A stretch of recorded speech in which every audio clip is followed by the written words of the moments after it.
Hey guys, Coach Frisk here. Wanted to fill you in on what I've been up to the last couple days, as well as touch upon establishing relationships with a college coach and a college program. So those are the kind of things that I want to touch upon today.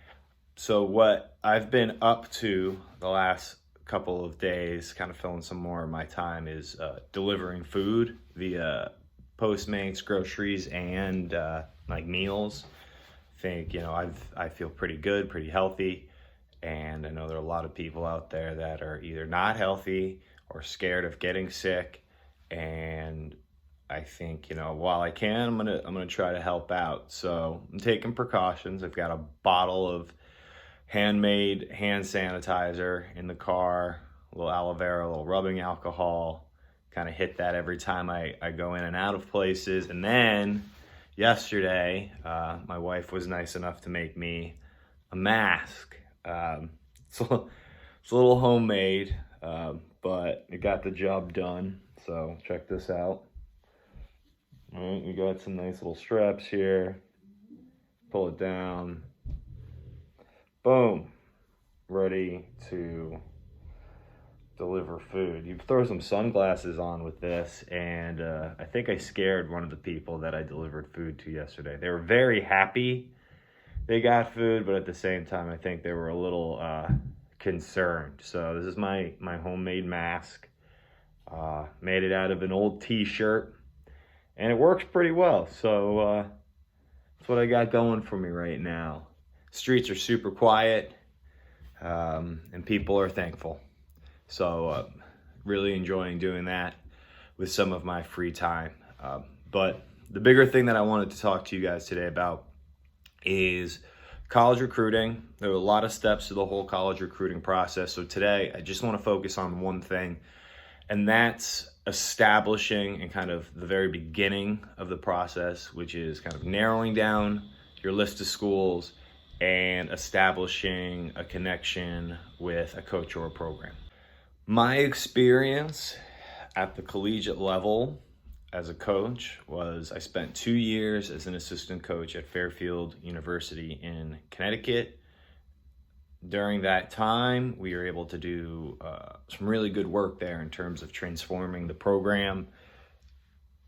Women have just recently were able to finish their at least conference championship season, and they were able to win their third straight MAC championship, which was awesome. The boys did their best in the last couple years. That was part of a long process where I wasn't there this year to help along, but the roots had been set and sowed, and they really popped this year, and they're going to continue to pop in the future as that's been established. Both had unbelievable GPAs. I believe the men had the best in their conference. So I think while I don't have a ton of college experience, I think I did a pretty good job at it. And part of that was bringing in athletes that matched kind of what we were doing. So I have some perspective of what coaches are out there looking for, but most of my time has been spent at the club level and helping those people find the schools that they want to go and excel at. And I think we've been able to match up people pretty well with places to go and succeed. So kind of wanted to pass along some of my guidelines and thoughts that I share with people when they go through the process. What this isn't a video about deadlines.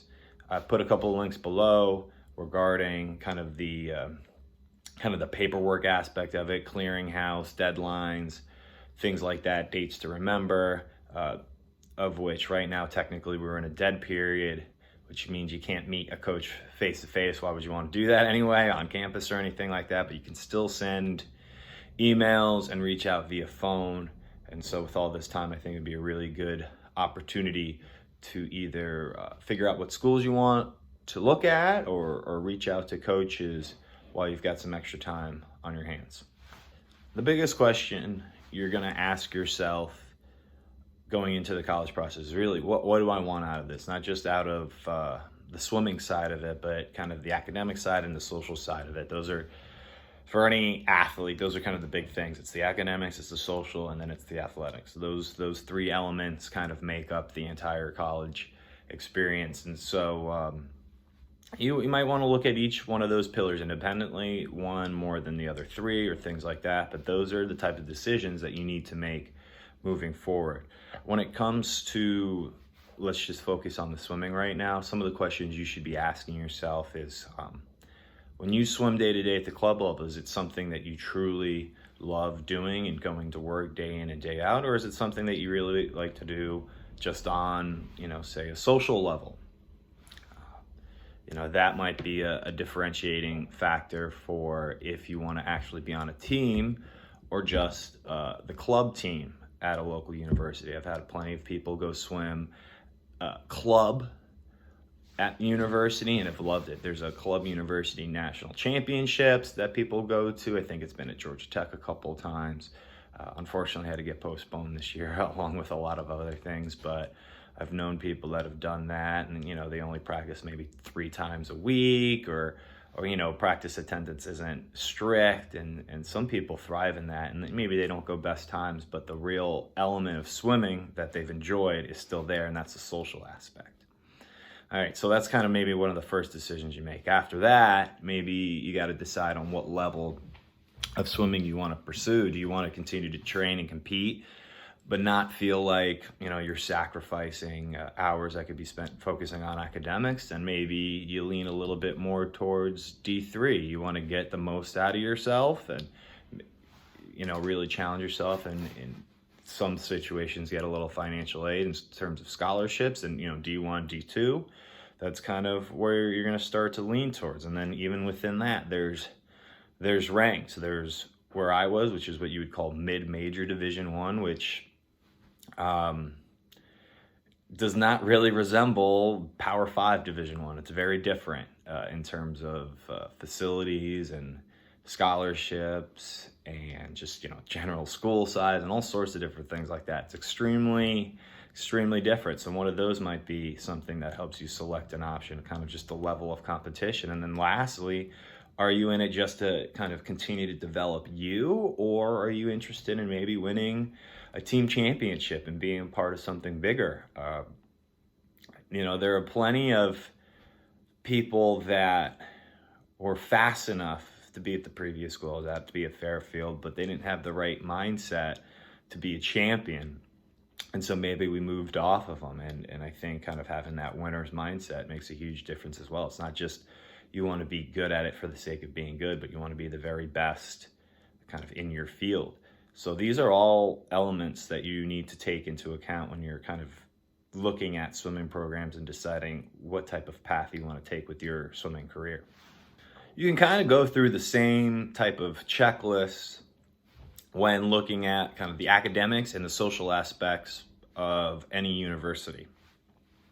Academic things you'd look at is kind of majors and fields of study.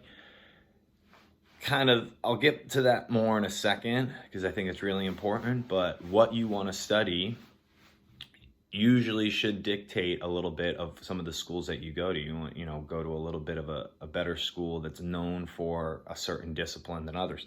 I know where I went to school, UConn, unbelievable teachers university, great business school and kinesiology school as well, with ESPN kind of being right in the area and a bunch of major sports teams as well. But the biggest thing that school produced was teachers. And so if education is something that an athlete would be looking at, I would push them towards something like that, to check out the schools that really excel in the fields that they're interested in. Another element you might take into account is campus style. Is it in the middle of a city? Is it in the suburbs and pretty nice? Is it a pure, what they call college town, which is somewhere that from the months of September to May is bustling and hopping, and the school itself is its own little environment and economy. And then from May, June, and July, and August, when people aren't there, it's a ghost town. Right? Those places exist as well, and everybody gets a different feel for what they feel like they might enjoy. Other elements you might consider with college: is it public? Is it private? Is it faith-based? These are all sorts of things that you need to take into account as you kind of go through what things you'd be interested in. For some of you, Greek life, frats and sororities might be important, what the party scene's like. I would not encourage making your decision off of that, but people make their decision off of that.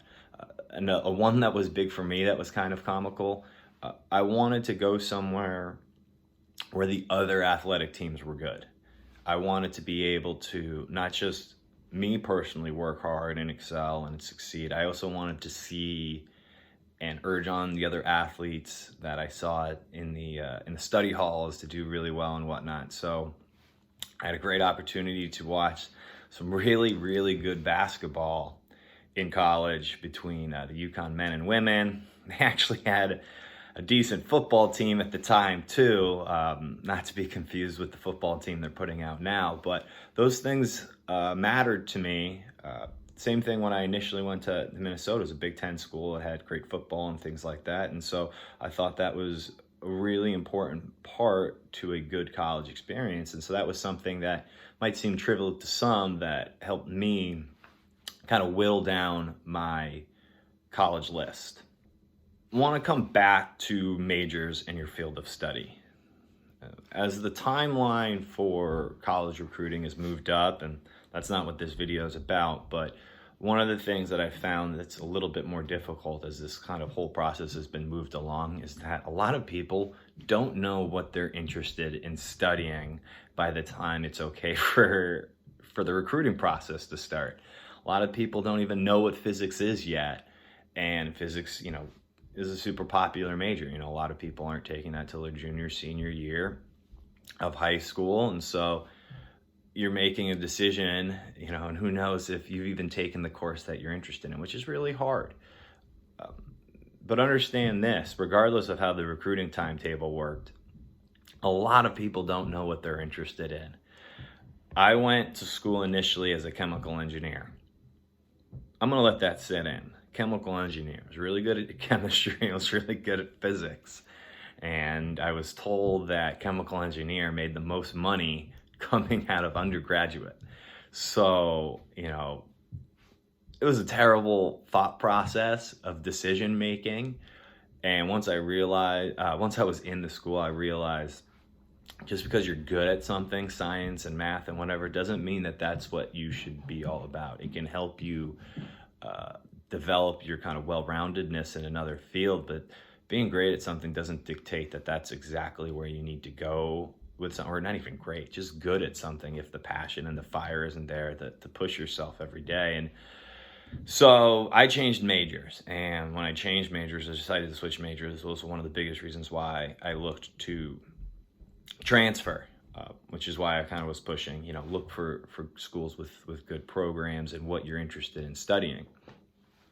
It's okay if you don't know what you want to study yet, but try to get a broad picture, or take a broad paintbrush stroke, or whatever the saying is, and figure out at minimum what does at least make you tick and causes you to kind of go down rabbit holes, if you will, on YouTube or something like that. And usually those are things that you love and you're interested in, and try to find some sort of connection to a field of study.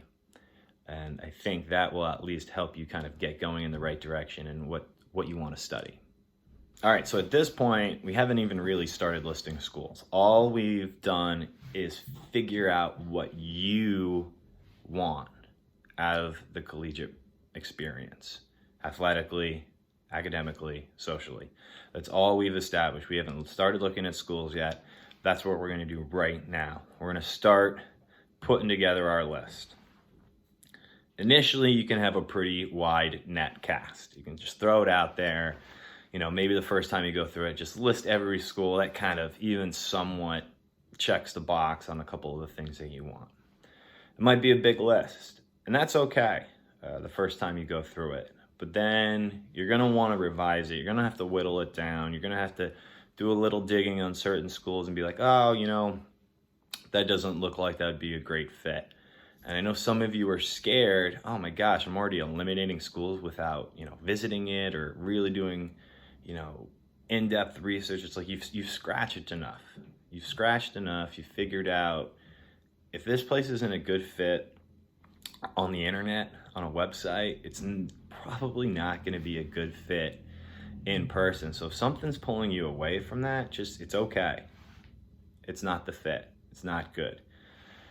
The big reason for whittling down our list is that at some point you're going to have to start establishing connections with coaches, and you're going to have to start doing more research and maybe have admissions appointments and things like that. And the more schools that you're doing that with, the harder it's going to be on you. Stress-wise, it's going to be insane. And quite frankly, the product that you're going to put out to each school isn't going to be as good because you're going to be really stretched thin. A lot of people that I've dealt with that have been really stressed out by the college application experience have been the ones that have applied to like 15 plus schools. The people that haven't been able to kind of whittle down and make decisions on the path are usually really strung out by the end of the whole process because they've been trying to juggle and spin so many plates the entire time. You're really better off making some hard decisions earlier, what feels like hard decisions, because it's going to benefit you on the back end. Once you've kind of set up a list of schools, I would strongly encourage you to meet with your coaches and share your list of schools, and they might have some insight on some coaches, and I think that would be really good because they also have connections with college coaches that will help you get your foot in the door. So that's really important to kind of talk with your club coach about that stuff, and your academic advisor at school as well, as they always have tricks and tips and whatnot to help you get to the next level, because at the end of the day, that's what we're meant to do. So once you have your list, you're going to email the coaches that run those programs. Also, you're going to fill out their online questionnaire. You're going to do both of these things, even though basically the information that's going to be passed along in both is redundant. It's going to be the same information, but that's okay. The reason for that is, one, you want to send the email because you want to let the coaches know that you are personally invested in wanting to come to this school and learn more about this school. Sending that email that's got your name signed, directed at them, shows intent, and that's big. Online questionnaire is something more for the coaches on the other end, the college coaches. Usually those online questionnaires are linked to a recruiting database that the university uses, not just the swim team, but the whole entire athletic department. At Fairfield University, the system we used was called ARMS. And so basically, when you filled out the online questionnaire that was on like the team's website, I would get an email from the database saying a new recruit has added their information, and be able to go in there and see all the stuff they probably had just sent me in a personal email. However, it saves me time. I don't have to take the information from the personal email, load it into the database, and all that. And the reason why we use those databases is it helps us with recruiting, usually recruiting violations, paperwork, things like that. When people come on official visits, you have to file like official visit forms through the database, and that has like the NCAA clearinghouse information on it.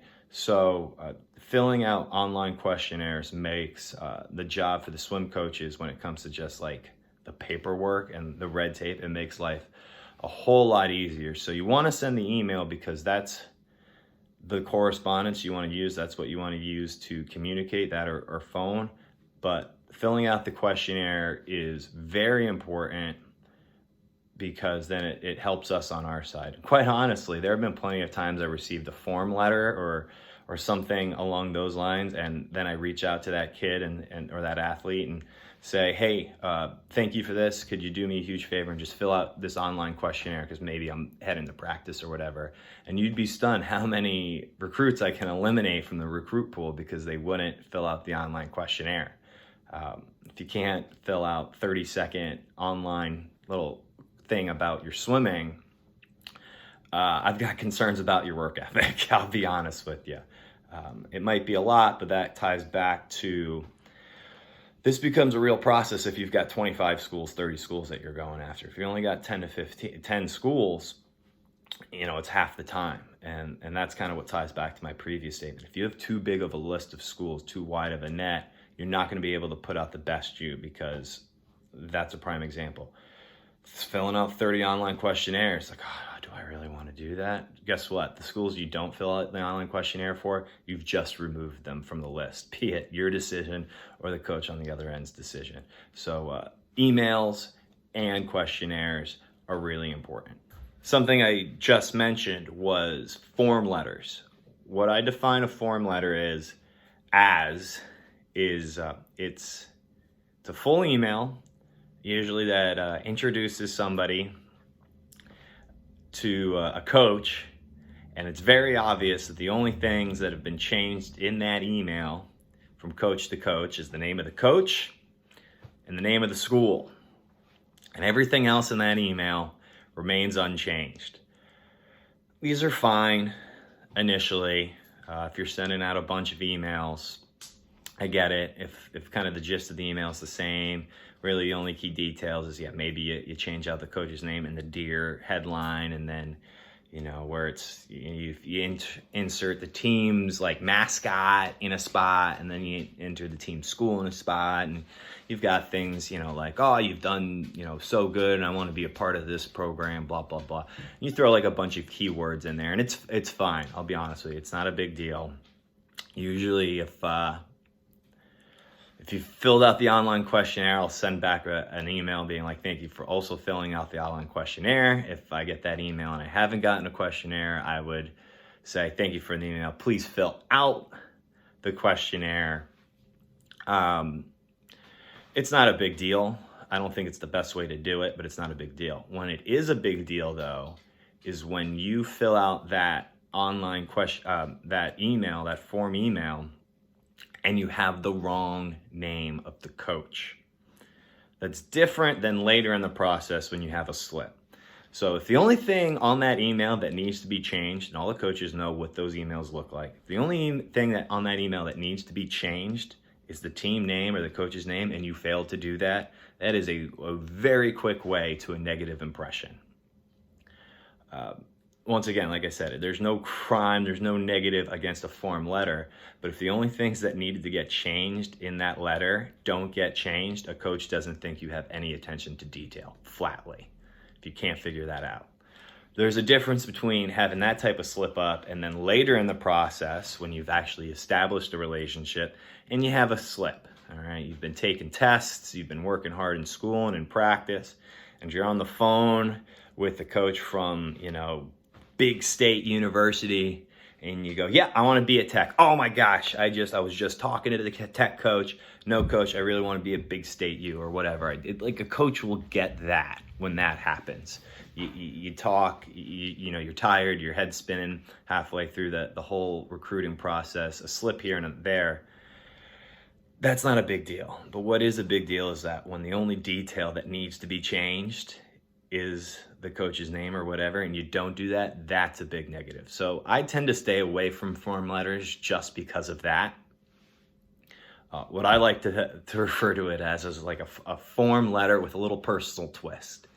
And in one of those, what you would do is you just kind of start off the same way. The biggest details you want to get across is your name and what you do, both in the pool and in the classroom, and kind of extracurriculars. You want to list that stuff. You want to put out your test scores, because those are big as well. Some schools are test optional, some aren't, but getting those test scores along also very important.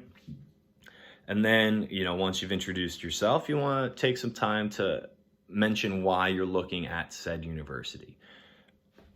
Hey, congratulations on a great, conference championship. Hey, I saw you moved up from last year, or, some nice comment that makes it personalized. It doesn't take a lot of digging to make that personal touch. You can go onto the team's website, look up their conference championship, or maybe they just had a dual meet. Hey, I saw the results from your dual meet. Looks like it was a great meet.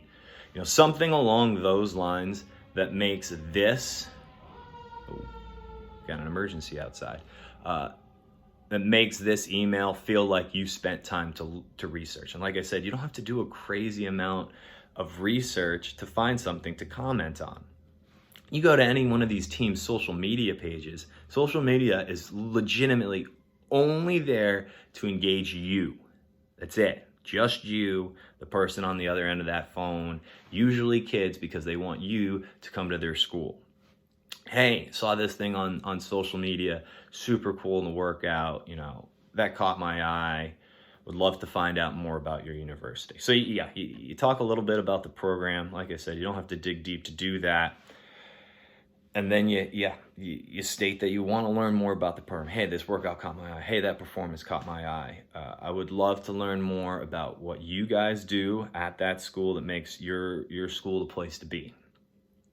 And at the end of that email, you lead off with kind of with the sales 101 move. What's my next step to continue learning more about this school and connecting with you? Via email, love to set up a phone call. I would prefer phone calls once you can really make it. The more personal you can make it, the earlier, the better. But that's sales 101 at the very end of that email. What are my next steps? How can I find out more? Throw out that hook, catch that fish, if you will, catch that coach on the other end. So if you do that, that's fantastic, and you've gone to securing that connection. Once you've set up a follow-up email or phone call, you're going to have some questions you're going to ask, kind of going back to what we had mentioned at the beginning, things that you're looking for out of the college experience. And one of the biggest things, if you swim at the next level, is going to be that swimming experience. 20 hours a week, it's a lot of time.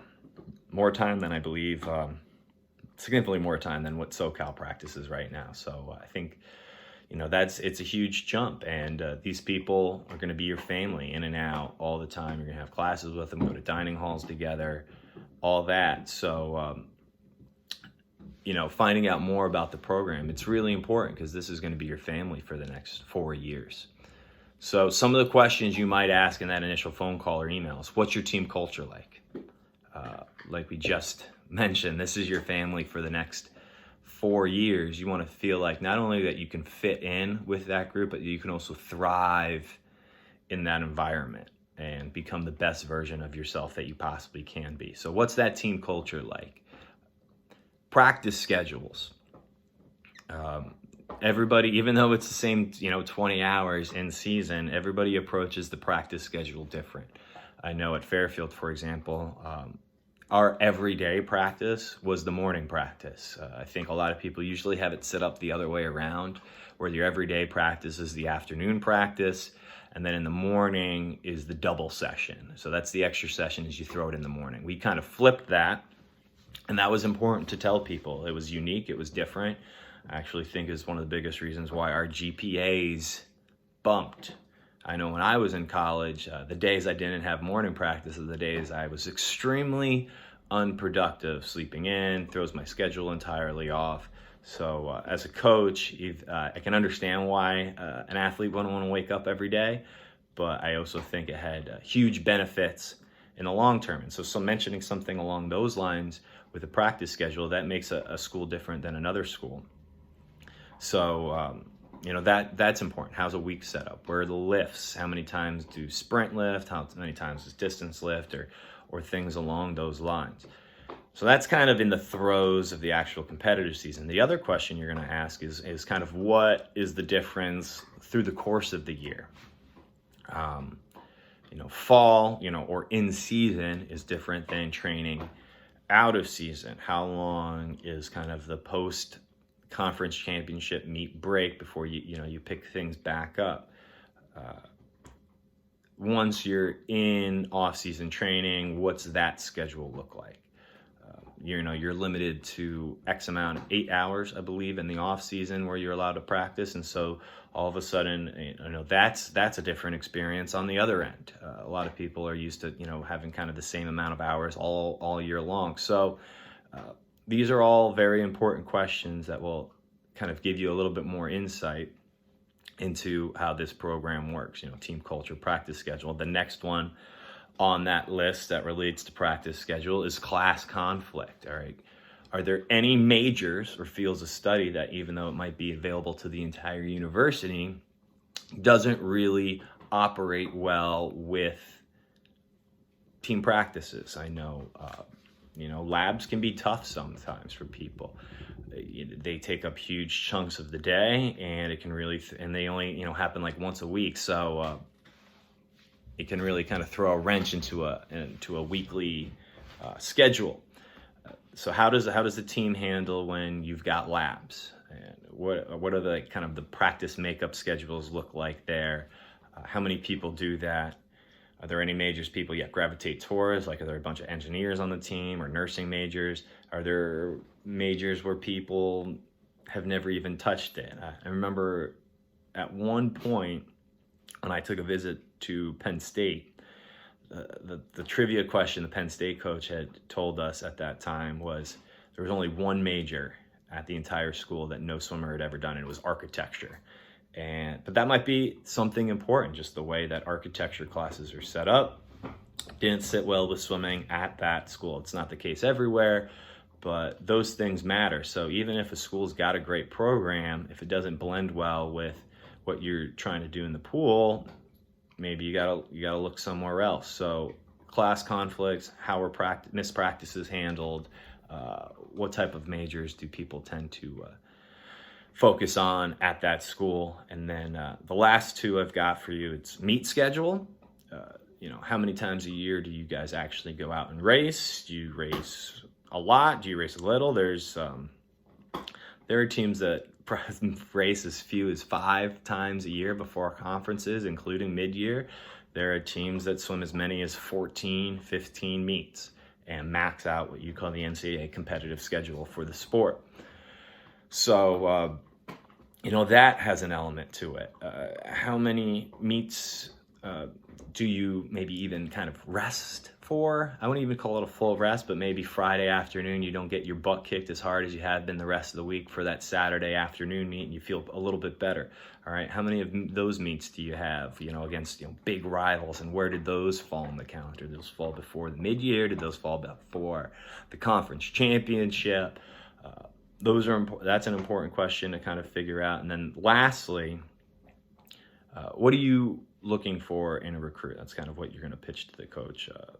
What are your parameters, times, is it junior cuts? Is it being able to score at the conference meet? Those types of things matter.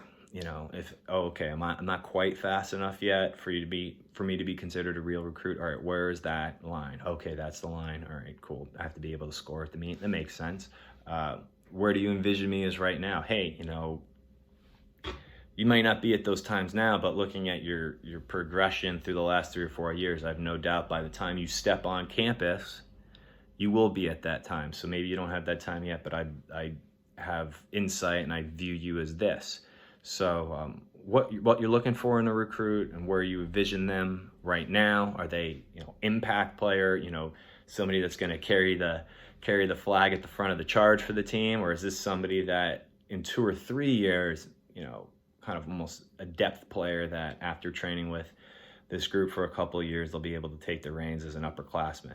So those types of that type of insight is also super important, because that gives you a little insight of what the coach already thinks of you at the beginning of this thing. So team culture, practice schedule, how you handle conflicts with practice schedule, meet schedule, and then lastly, what are you looking for? Those are really, really important questions to ask a swim coach at the next level. And off of those, you're going to end up spinning off 100 questions of your own, and you'll be surprised how much time that takes up on the phone or via an email.